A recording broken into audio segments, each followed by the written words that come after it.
Querido irmão Valdir, querida irmã Amanda, que estão aqui comigo hoje nesse culto, nesta reunião de oração e libertação. Também saúdo a todos os irmãos que daqui a pouco estarão vendo esse vídeo, essa mensagem. Que Deus esteja abençoando cada vida, cada lar, cada irmão em seu lar. Aqui nós estamos em oração, pedindo a Deus pelos enlutados, pedindo a Deus a bênção também sobre os profissionais de saúde, sobre a vida daqueles que estão vivendo momentos difíceis em função da pandemia. E que o Senhor derrame realmente as suas bênçãos e conforte os corações feridos nesse período. E eu quero solicitar os irmãos que abram a sua Bíblia em Atos dos Apóstolos, capítulo de número 5, a partir do versículo 27. A partir do versículo 27. Atos dos Apóstolos 5, 27 em diante, até o versículo 32. Trouxeram-nos, apresentando-os ao Sinédrio, e o sumo sacerdote interrogou-os, dizendo: expressamente vos ordenamos que não ensinasseis nesse nome, contudo, encheste Jerusalém de vossa doutrina, e quereis lançar sobre nós o sangue desse homem. Então Pedro e os demais apóstolos afirmaram: antes importa obedecer a Deus do que aos homens. O Deus de nossos pais ressuscitou a Jesus, a quem vós matastes, pendurando-o no madeiro. Deus, porém, com a sua destra, o exaltou a príncipe e salvador, a fim de conceder a Israel o livramento, ou melhor, o arrependimento e a remissão dos pecados.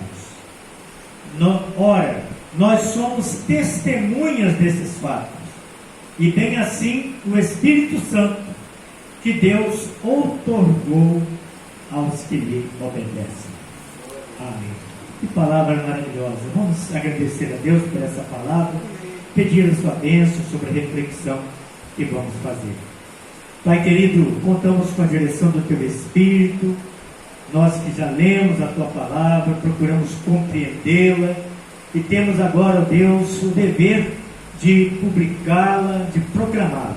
Que o Teu Espírito, Pai, abençoe a mim e aos ouvintes, para que essa palavra fique gravada em cada coração. É o que eu te rogo, em nome de Jesus. Amém. Amém e amém. Queridos irmãos, nós temos observado o comportamento da mídia, da TV, dos jornais, que sempre tem um enfoque seletivo. E quando toma um assunto, ele fica falando daquele assunto o tempo todo. Você liga a televisão, nos jornais, a maior parte do tempo só se fala em pandemia. Será que não estão acontecendo outras coisas no mundo? Outros tipos de mortes, de assaltos e tudo mais? Mas só se fala da pandemia. Quando acontece, por exemplo, em outros períodos, um sequestro, principalmente se for de uma pessoa importante, vários sequestros vão ser relatados durante aquela semana. É assim que a mídia trabalha, de forma seletiva. E muitas vezes aquilo que é bom, aquilo que é importante, aquilo que vai fazer diferença para o bem na vida das pessoas, é silenciado. Quantas notícias boas que estão acontecendo no país e nós não sabemos, porque a mídia é assim, seletiva. Mas no tempo de Jesus também era assim. Se nós dependêssemos dos relatos da história profana da mídia do tempo, lá não tinha televisão, mas tinha outras maneiras de comunicar, nós não teríamos qualquer informação a respeito da ressurreição de Jesus, porque a mídia daquele tempo iria filtrar. Os judeus, através de uma liderança religiosa que invejava Jesus, e através de soldados que vigiaram o túmulo, orientados por esses religiosos, foram subornados por eles para espalharem a notícia de que o corpo de Jesus fora roubado. Não que ele havia ressuscitado, mas que o corpo de Jesus tinha sido roubado pelos seguidores de Jesus. Se a gente observar nos escritos que não são da Bíblia, que não são do Evangelho, poucas linhas foram escritas a respeito de Jesus. O historiador Joséfo, Flávio Joséfo, historiador judeu, fala a respeito de Jesus em poucas linhas e não menciona a ressurreição de Jesus, certamente porque judeu, ele não ia contra a vontade popular, né, e queria ver Jesus morto, que assim foi expressa quando gritaram: crucificam, crucificam. Nós sabemos da ressurreição de Jesus por aqueles que, mesmo tendo presenciado várias ressurreições que Jesus realizara com o poder que Deus lhe dera, sendo a ressurreição de Lázaro a mais emblemática, a mais forte, porque o corpo de Lázaro já estava em decomposição, porque estava sepultado há 4 dias. Mesmo presenciando tudo isso, os discípulos, na verdade, não estavam crendo que o próprio Jesus havia ressuscitado. E é interessante que não faltou aviso da parte de Jesus. Jesus falou claramente que ia ressuscitar. Ele ainda falou mais: eu sou a ressurreição e a vida. Mas os discípulos não carregavam no coração essa esperança. Pelo contrário, no momento em que eles viram o Cristo sepultado, eles ficaram tristes, perplexos, desanimados e até com medo de serem mortos também. Para eles, aquele sonho do reino de Deus que Jesus pregara havia acabado. Eles estavam já se preparando para voltar às suas antigas profissões. Era assim que os discípulos estavam vivendo aquele momento da morte de Jesus. Se eles não tivessem verdadeiramente encontrado com o Cristo vivo, a fé cristã teria sido sepultada ali com aqueles discípulos, porque eles não teriam coragem de falar mais de Jesus, porque o sonho havia acabado. Hoje nós temos aqui na Escritura Sagrada, no Novo Testamento, o relato de pessoas que verdadeiramente tiveram com o Cristo ressuscitado. Glória a Deus. Do contrário, eles nunca mais iam falar de Jesus. É por isso que nesse texto em que Pedro se encontra, depois de ter feito alguns milagres, ali no Sinédrio, ameaçado, onde o texto diz que eles haviam pedido para que não falassem mais no nome de Jesus, e eles continuaram falando. Então esse texto traz uma expressão maravilhosa: nós somos testemunhas desses fatos. Aleluia. Aleluia. Então os relatos que nós temos no Novo Testamento são verdadeiros, porque eles são escritos por pessoas que de fato estiveram com Jesus, presenciaram o Cristo ressuscitado. Por isso ele pode declarar: nós somos testemunhas desses fatos. E não temeram o Sinédrio, não temeram aquelas autoridades, e ainda disseram que importava obedecer a Deus do que obedecer aos homens.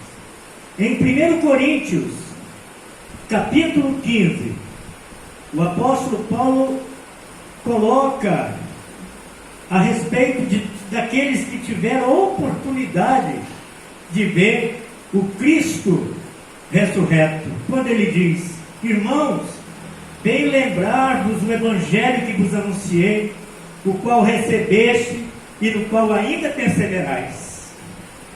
Por ele sois salvos, se retiverdes a palavra, tal como vou-la preguei, a menos que tenhais crido em vão. E ele então começa a falar a respeito da ressurreição de Jesus, e diz no versículo 5, e apareceu a Cefas, e depois aos 12, e depois foi visto por mais de 500 irmãos, de uma só vez, dos quais a maioria sobrevive até agora, porém alguns já dormem.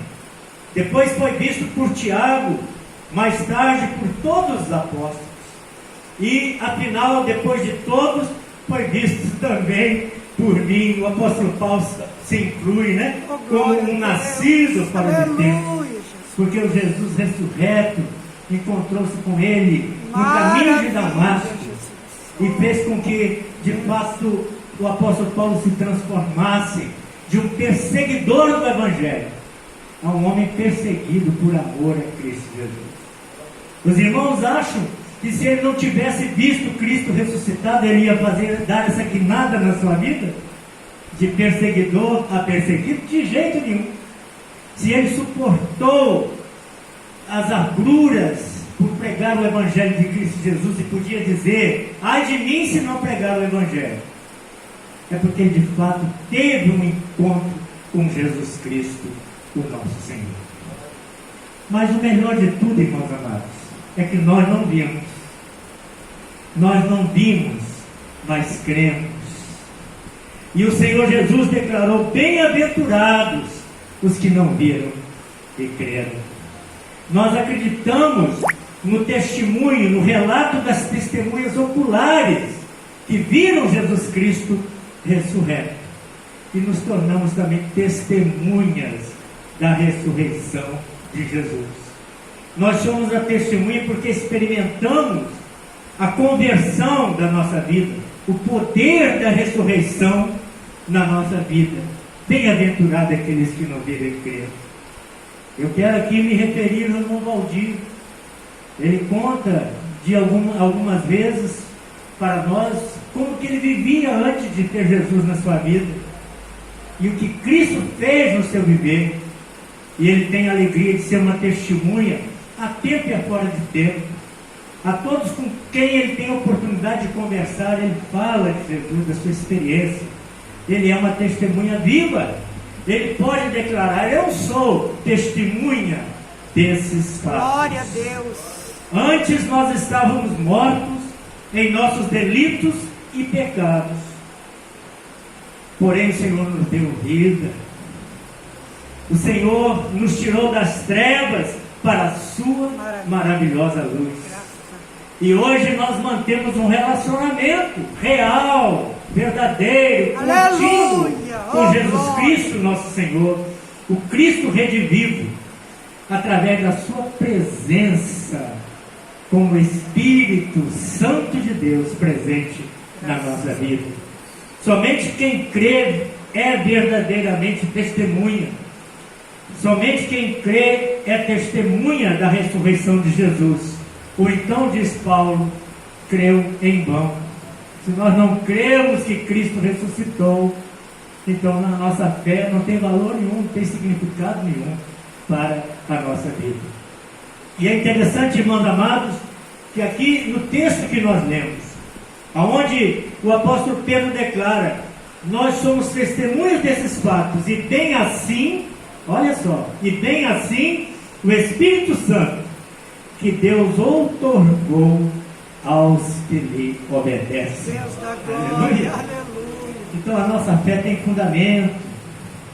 Não tem fundamento na história, nos escritos dos homens, que selecionam os fatos que consideram importantes, mas não valorizam a ação de Deus na pessoa de Jesus Cristo, nosso Senhor.